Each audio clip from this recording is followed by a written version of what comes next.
ఆయనకి తూగు కానీ నిద్ర కానీ లేనటువంటి వాడు. ఒకసారి హజరత్ ఒక ప్రవక్త సంభవానే యుగే యుగే అంటారు. దాని అర్థం ఏంటి? ఎప్పుడైతే ప్రపంచంలో ఘోరాలు, నేరాలు, పాపాలు, దుర్మార్గతనాలు ఎప్పుడైతే అవుతాయో అల్లాహ్ సుబ్హానహు వ తఆలా ఆ చెడ్డతనాన్ని నిషేధించడానికి, దూరం చేయడానికి, మానవుల్ని సన్మార్గం చూపించడానికి ప్రవక్తల్ని పంపిస్తాడు.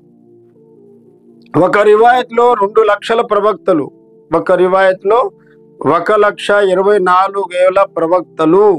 వీళ్ళు చాలా పవిత్రులు. ప్రపంచంలో వచ్చి మానవుల్ని సన్మార్గం పిలుస్తారనమాట. వాళ్ళే దేవుళ్ళు అని చెప్పి మనుషులు పూజించడం మొదలు పెట్టారు.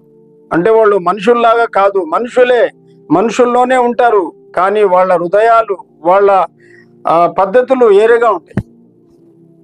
వాళ్ళ నుంచి ఒక ప్రవక్త హజరత్ మూసా అలైహిస్సలాతు వస్సలాం అల్లాహ్ సుబ్హానహు వ తఆలాతో ఒకసారి అడుగుతారనమాట, అల్లా మీరు ఎల్లప్పుడూ మేల్కొని ఉంటారా? మీకు తూగు రాదా?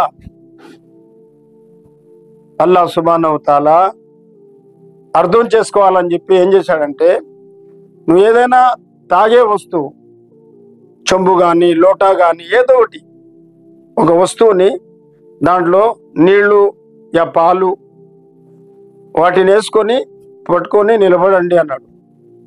ఆయన అలాగే నిలబడిన తర్వాత ఆ చెంబుని తీసుకొని కొద్దిసేపు తర్వాత ఆయనకి తూగు వస్తుంది. నిద్ర వచ్చి తూగు రాగానే వెంటనే ఆ వస్తువు కింద పడిపోద్ది, అది పగిలిపోద్ది. కుండ లాంటి వస్తువు ఒకటి పగిలిపోద్ది, అదంతా కింద పోద్ది. అప్పుడు సృష్టికర్త సుబ్హానహు వ తఆలా ఏం చెప్తా అంటే, మూసా నేను తూగడం కానీ నిద్రపోతే ఈ సర్వ ప్రపంచం ఏమవుద్ది? కాబట్టి ఆ పరమ పవిత్రుడు, ఆ దయామయుడు అల్లాహ్ సుబ్హానహు వ తఆలా ఆయన పుట్టించిన మానవులకి నిద్రించి ఆయన మేలుకొని ఉంటాడు ఎల్లప్పుడూ. సర్వ ప్రపంచంలో ఎవరు ఏం చేస్తున్నారా అంతా చూస్తున్నాడు, ఎవరు ఏం చెప్తున్నారా అంతా వింటున్నాడు. కానీ ఈ ప్రపంచం తర్వాత, ఇక్కడి నుంచి పోయిన తర్వాత తీర్పు దినం అనేది ఒక దినం ఉన్నది, మాలిక్ యౌమిద్దీన్. ఆ రోజు తీర్పు అవుద్ది. ఈ ప్రపంచంలో ఎవరు ఏం చెప్పారా, ఎవరు ఏం చేశారా? కాబట్టి ఏం చెప్తారంటే, సృష్టిని పూజించే వాళ్ళు నరక నివాసులు, సృష్టికర్తని పూజించే వాళ్ళే స్వర్గ నివాసులు. కాబట్టి ఈ ప్రపంచంలో ఉంటూ మనం ఆ సృష్టికర్తని గుర్తెరగాల. ఎట్టయితే మానవుల్లో శరీరంలో ఆత్మ ఉన్నది, కానీ ఆత్మ ఇంతవరకు మేము చూసామా? ఆత్మ మాకు కనిపిస్తుందా? 30 సంవత్సరాలు కానీ, 40 సంవత్సరాలు కానీ, 50 సంవత్సరాలు కానీ మాలోనే ఆత్మ ఉంది, రోజు వస్తూ ఉంది, పోతా ఉంది, కరెంట్ వచ్చిపోయినట్టుగా. కానీ అది లేకపోతే మేము నడవలేము, చెప్పలేము, పని చేయలేము, తినలేము, ఏం చేయలేము. అది వస్తేనే. కానీ ఎప్పుడైనా మేము చూసామా? దాంతో మేము మాట్లాడామా? లేదు. అలాగే సర్వ ప్రపంచంలో అల్లాహ్ సుబ్హానహు వ తఆలా ఉన్నాడు, అందరినీ చూస్తున్నాడు, అందరి మాటలు వింటున్నాడు. అల్లాహ్ సుబ్హానహు వ తఆలా చూసే దాంట్లో ఎంత గొప్పవాడంటే, అమావాస్య అర్ధరాత్రి నల్ల కొండ కింద నల్ల చీమ పోయే దాని కాళ్ళ శబ్దాన్ని వింటున్నాడు.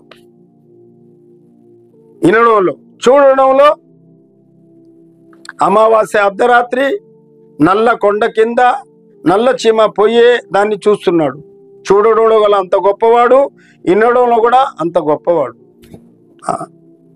కానీ మనిషికి ప్రపంచంలో అల్లాహ్ సుబ్హానహు వ తఆలా చాలా, అంటే ఢీల్ అంటారు ఉర్దూలు, వదిలిపెట్టేస్తాడనమాట.